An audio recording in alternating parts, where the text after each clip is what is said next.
આકાશવાણીના ભુજ કેન્દ્ર પરથી હવે સાંભળીએ પ્રાસંગિક. આજનો વિષય છે વિશ્વ ગુજરાતી ભાષા દિવસ. સંપાદન અશરફ નથવાણી.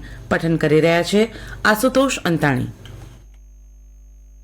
આજે તારીખ 24મી ઓગસ્ટ એટલે વિશ્વ ગુજરાતી ભાષા દિવસ. આજે ગુજરાતના પ્રસિદ્ધ સાક્ષર કવિ નર્મદ એટલે કે નર્મદા શંકર લાલશંકર દવેનો જન્મદિવસ છે. તેમનો જન્મદિવસ તારીખ 24મી ઓગસ્ટને દર વર્ષે વિશ્વ ગુજરાતી ભાષા દિવસ તરીકે ઉજવવામાં આવે છે.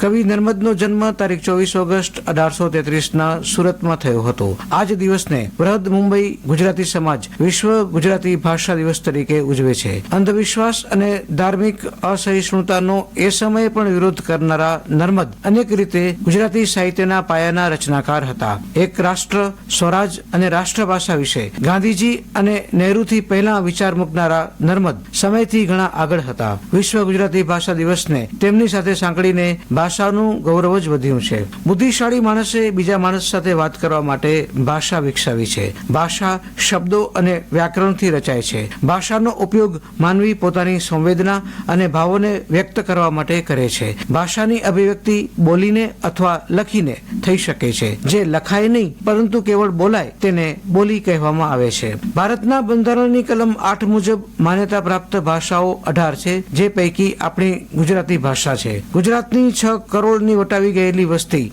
ગુજરાતી ભાષી છે. સંસ્કૃત શબ્દ ગુર્જરત્રા અને પ્રાકૃત શબ્દ ગુજ્જરતા ઉપરથી ઉતરી આવેલા શબ્દ ગુજરાત ઉપરથી વિશેષણ બન્યું ગુજરાતી. ગુજરાતી આર્યકુળની ભાષા છે. ગુજરાતી ભાષાનો વિકાસ રાતોરાત નથી થયો. તેણે પાષાણ યુગથી ગુજરાત સલ્તનત યુગ સુધીમાં કેટલાય યુગોનો પ્રવાસ કર્યો છે. તે રેવા એટલે કે નર્મદા, વિશ્વામિત્રી, ભાદર અને ભોગાવો જેવી ઘણી નદીઓના વહેણ સાથે મુખરિત થઈ છે. દ્વારકાધીશથી ગાંધીજી સુધીના ગાળામાં ગુજરાતી ભાષા સમૃદ્ધ થતી રહી છે. ગુજરાતી ભાષા ભારતની સંસ્કૃતિનું સુપેરે પ્રતિબિંબ પાડે છે. ગિરિનગર જુનાગઢ, કૃષ્ણની દ્વારકા, ગાંધીજીની જન્મભૂમિ પોરબંદર, 12 જ્યોતિર્લિંગમાંનું એક સોમનાથ, ગાંધીનગરનું અક્ષરધામ, 863 દેરાસર ધરાવતું પાલિતાણા, મીરા દાતાર વગેરે સાંસ્કૃતિક વૈવિધ્યનો સમન્વય દર્શાવે છે.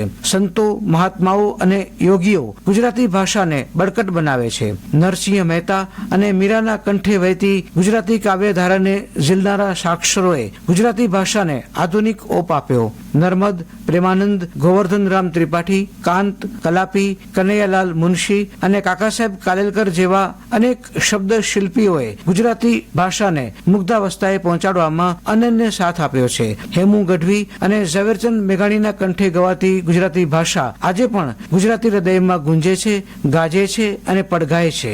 ગુજરાતની સમૃદ્ધિ સાથે ગુજરાતીઓની ભાષા પણ સમૃદ્ધ બની. ગુજરાતી ભાષા વૈભવ માણવો હોય તો તેના ગ્રંથ ભંડારો, ગ્રામ વિદ્યાપીઠો, મહાવિદ્યાલયો, વિજ્ઞાન અને ટેકનોલોજીની સંસ્થાઓમાં સમય ગાળવો જોઈએ. ગુજરાતી ભાષી વર્તમાન પેઢી ગુજરાતી ભાષામાં નબળી છે. વર્તમાનપત્રો, બોલચાલની ભાષા, ટીવી વગેરે પર થતી ભાષાની ભૂલો, દ્વિભાષીય અને માતૃભાષાની ઉપેક્ષા જેવા પરિબળોને લીધે ગુજરાતી ભાષાનું ભવિષ્ય અંધકારમય નહીં તો જોખમમાં જરૂર છે એટલું તો કહી શકાય. મહાન યુગ પુરુષોના અથાગ પ્રયાસોથી સમૃદ્ધ થયેલી ગુજરાતી ભાષાને વર્તમાન પ્રવાહથી બચાવવામાં આવે તો જ તે ટકશે, રહેશે અને જીવશે. ગાંધીજીના શબ્દો ભાષા શુદ્ધિનો આગ્રહ દર્શાવે છે. તેમણે કહેલું કે અંગ્રેજી ભાષાના શબ્દોની જોડણી ખોટી કરતા આપણને શરમ લાગે છે, તેના કરતા માતૃભાષાની જોડણીનો વધ કરતા આપણને વધારે શરમ લાગવી જોઈએ. જ્યાં વસે એક ગુજરાતી ત્યાં વસે ગુજરાત. ગુજરાતી આપણી ભાષા છે, તેને આપણે બચાવી શકીએ છીએ.